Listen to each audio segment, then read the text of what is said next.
You've been studying English for years, but you still freeze when someone says, "Hey, can you speak English?"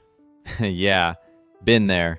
I memorized 3,000 words and still couldn't order a coffee in English without panicking. So I asked myself, what's wrong with the way I learn? And the answer hit hard. Let me tell you how I finally fixed it, and how you can too. Stick with me. This might change how you learn forever. It's frustrating, right? You spend hours with flashcards, apps, and grammar drills.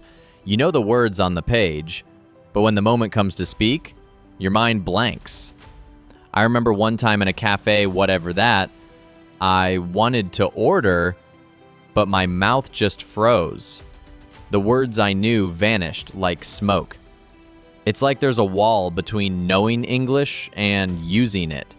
You're not lazy or bad at learning, you just haven't found the right way yet. I hit my breaking point during a job interview. The interviewer asked me, "Tell me about yourself."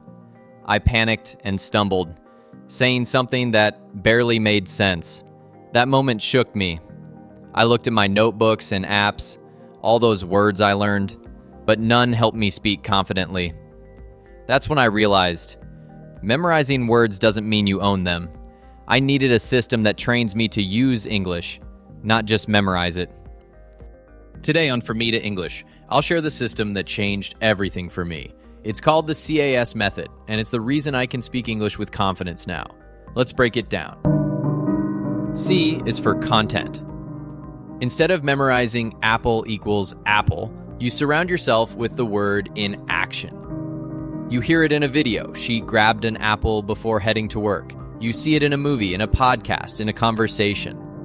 That's how your brain naturally learns, through patterns, not lists. A is for active recall. Now, you don't just review.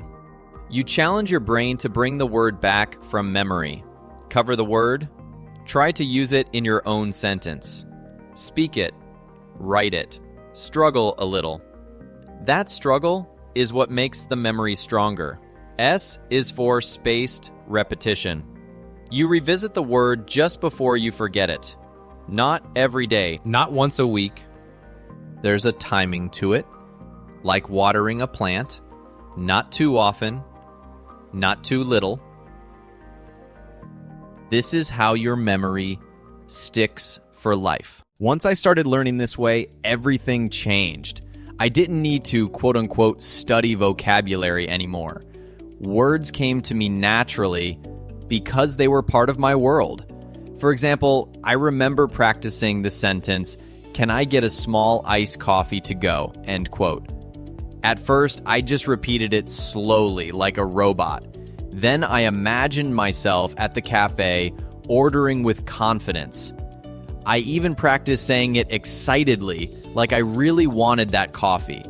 That little fun act made the phrase stick in my mind, and now I say it without thinking, unquote. I started understanding jokes, metaphors, even slang. I stopped translating in my head. I spoke with confidence. Not perfectly, but naturally. If this clicks with you and you're tired of forgetting words again and again, subscribe to From Me to English. This channel exists to help you learn English in a smarter, human way. Every video is designed to help you master English with real techniques, not just tips. You've tried the hard way. Now let's try the right way. Hit follow, and let's build your English brain together.